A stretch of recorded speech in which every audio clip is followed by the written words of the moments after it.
Hello guys, welcome back. Here is a question for you. Can absolutely empty space do something? It sounds impossible, right? But the answer is yes. Gravity does it, electricity does it. And this one idea completely transformed modern physics. Today, we are going to uncover the invisible player behind every electric force, that is, the electric field. And trust me, once you understand this concept, the rest of the electrostatics becomes far more intuitive. So without further delay, let's get started. Now let's consider a case here. See, here there are three charges in space which are already present, Q1, Q2 and Q3. These are already present in space, the blue ones.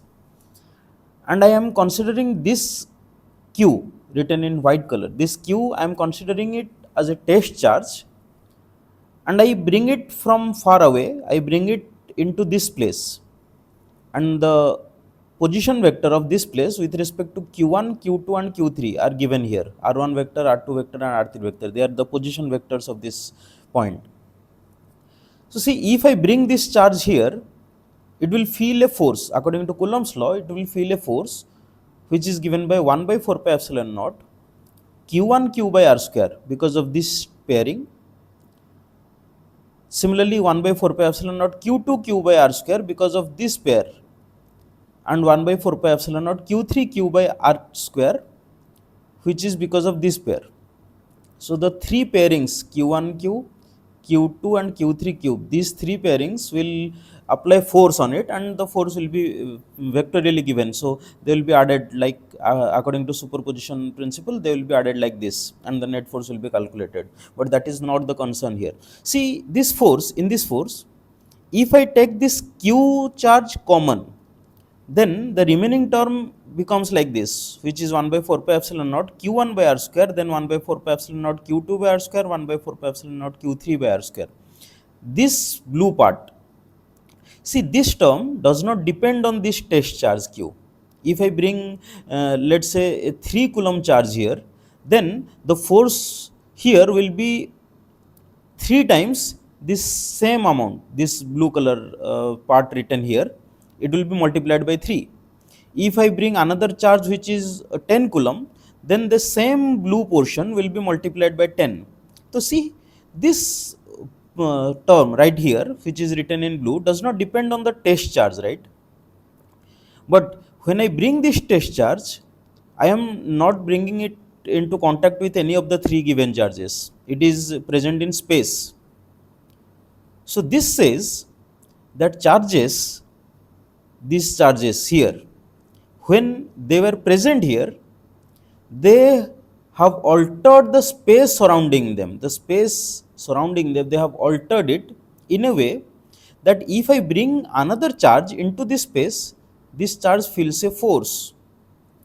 So this alteration of this field surrounding them, we call it as electric field. So we say in this surrounding space, there exists an electric field which is due to these three charges, and if we bring another charge q into this space, the charge feels a force, and that force is given by q times the term here, and this term we say as electric field. So that's why we have said here an electric field is said to exist at a point if a force of electrical nature is exerted on a stationary charge placed at that point, which we saw in this scenario here. Now then, how do we define electric field then? Let's see the definition. We define electric field as force acting on a vanishingly small unit positive test charge kept at that point. To see, in this previous case, if our value of q is equals to 1 coulomb, then this term will be 1 multiplied this blue term will stay as this blue term, right? And this we say as electric field. So we can say, if I put 1 positive 1 coulomb charge at this place, then whatever electrostatic force this charge feels, That is called the electric field present at that point. So we define electric field is total force of electrical nature per the unit test charge that we place, or we can also write the electrostatic force is given by Q into E. But here the important point to remember is, if we write F equals to Q into E, then the Q is the charge on which the force is being calculated, and E is electric field due to all other charges except that Q. See, in the previous case, the three charges that we had kept, those three charges created an electric field, and we brought another charge Q here, and the force was written as Q into E. So Q here is the charge on which we are calculating the force, and E is the electric field due to all other charges present in that space which create the electric field. Now to remember the SI unit of electric field, we can write as Newton per Coulomb. Force stands for Newton and Coulomb stands for Q. And dimensions of electric field is given by M1, L1, T minus 3, A minus 1, where A stands for current, electric current. Now see, electric field is a vector quantity. So when we write force F equals to Q times E, the Q, if it is a positive charge, then we see the force on Q is in the direction of electric field here. F and E will be in the same direction. But let's say our Q is a negative charge. So if Q is a negative charge, in that case, the force F will be a negative times E. That's why we can say the force will be in opposite to the direction of electric field. So for a negative charge, the force, electrostatic force on the charge will be in opposite direction to that of E. But for a positive charge, for this case, the force will be in the direction same as that of electric field E. Now let's see a couple of problems here. The first problem statement is this way: an electron whose charge is given as minus E and mass m is given a velocity v0 along a uniform electric field E. See, uniform electric field means electric field is same everywhere in space. If we see this term uniform, the uniform electric field means everywhere in space electric field is same. Now the question is, after how much time electron will return to its original position? See, just now we read a concept, and electron is a negative charge, right? So if we give an electron certain velocity v0 along the direction of electric field, it will feel a force anyway in opposite to the electric field, because electron is in a negative charge, and a negative charge will feel a force opposite to that of electric field. So that means, let's say electric field is towards right and we project an electron towards right, then as it feels a force backwards, so it will decelerate slowly, it will slow down and it will return again. The question says, when does it return to its original point? Now let's see. The force here F equals to minus of E small e times capital E, where E stands for electronic charge. Now from here we can get the acceleration, the magnitude of acceleration as QE by m, which is E times E by m. We can write it, we will replace it further later. So here, for a particle to return to its original position, it goes and comes back, then we say its displacement is 0, right? So if displacement is 0 and acceleration, which is constant, this Q into E by m, which is electronic charge times electric field, we know that electric field is uniform, so it is constant, electronic charge is constant, and mass of electron is also constant. So acceleration is constant here. So when acceleration is constant, we can use the expression ut, s equals to ut plus half t square. As s is 0, we can say ut plus half t square is 0. Our initial velocity is v0 here. So initial velocity is v0 times t minus half q into e by m into t square equals to 0. So this gives us t equals to 2 mv by qe.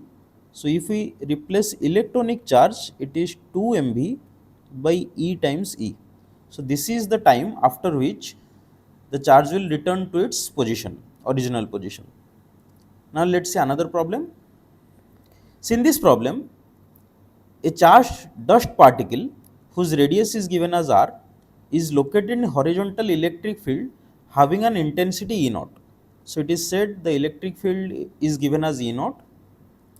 The surrounding medium has viscosity eta. If the particle has terminal velocity v, then find the number of electron in excess or in shortage on it. Consider the electron if the charge is consider the electronic charge is E. This is error here. So now let's analyze the question. It says there is a charged dust particle and it is moving in a electric field. So its direction obviously will be in opposite direction of electric field if it is a negative charged. So if we have put excess electron on the dust particle, and if we have removed electrons from the dust particle, then it will gather a net positive charge and it will move in the direction of electric field. But that is not the concern here. Here it has said that the charged dust particle is moving. So let's say the number of electrons either we have removed or we have added in excess. That number of electrons is n. So each electron has charge E. So net charge acquired by the dust particle will be n times E. So the force can be written as F equals to Q into E. But Q we can write as n times small e. So that's why the force will be n small e times capital E. This will be the electrostatic force, but it has said it has a terminal velocity v, means the velocity is constant, it is maintained, it is not changing here. So when a circular spherical shape particle moves in a medium whose viscosity is given by eta, according to Stokes law, it feels a viscous drag force opposite to the direction of velocity, which is given as 6 pi eta r v. This we get from Stokes law.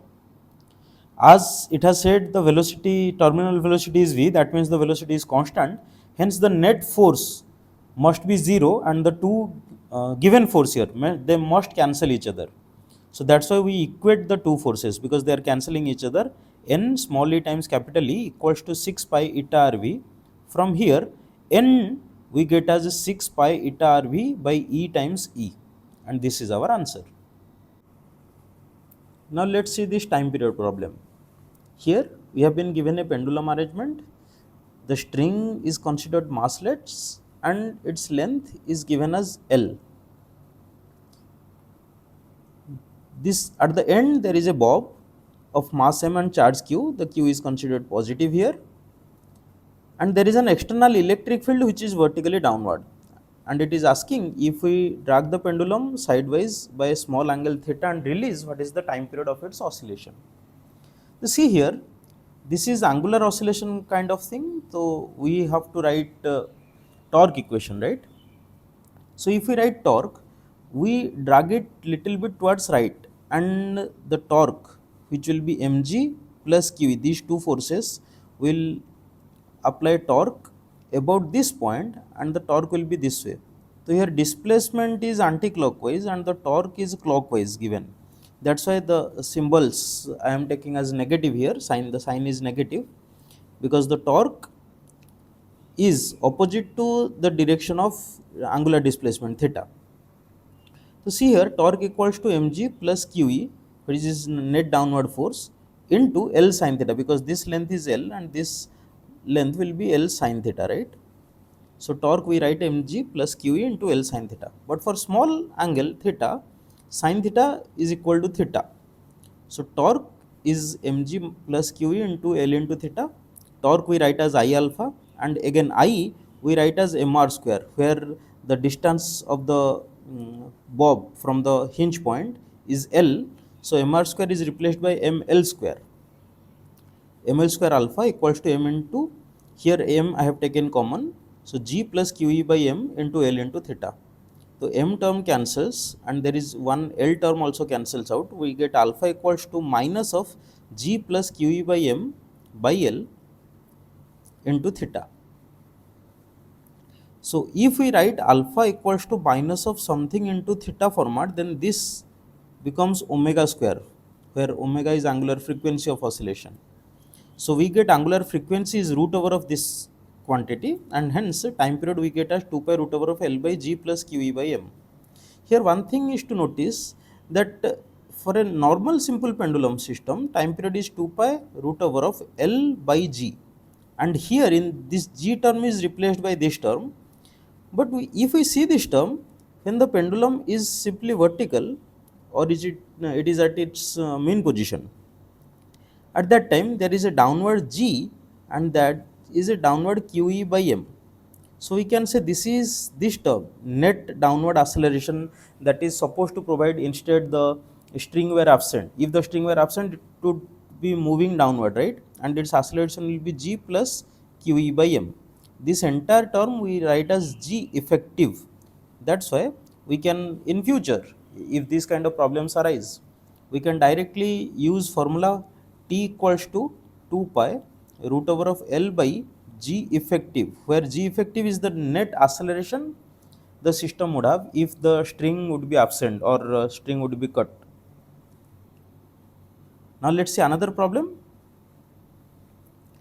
Here there is a similar scenario, but the electric field is horizontal. It is uniform and horizontal, that value is E again. So in this case, if we use our same short trick formula, then time period T equals to 2 pi root over of L by G effective, where G effective would be the net acceleration. But see here, there is a mg force downward and there is a QE force this way. So the net force we can write QE square plus mg square root over, and hence if we write acceleration, we can take we can divide m here. So acceleration will be g square plus QE by m whole square root over. This would be the net acceleration this way. We can directly write T equals to 2 pi root over of L by G effective, and G effective we replace here. But see here one new thing, that in the previous problem our G and QE by M, both mg and both the electrostatic force were downward. Here as mg is downward and QE is horizontal, the net force that we are considering would be somewhat like this. So in equilibrium, this will be the shape of the string. Now here in equilibrium, the string will not be like this. So here oscillation will be about from this point. Ideally the string would stay like this, and if we displace it a little bit, then it would oscillate this way. So there is a change here in mean position of the system. There will be a theta naught value, and that theta naught would give the mean position.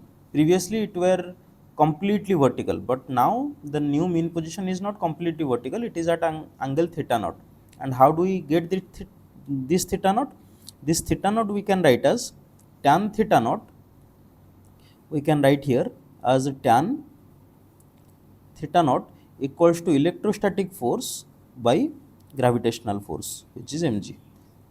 So tan theta equals to this component by this component here, which is QE by mg.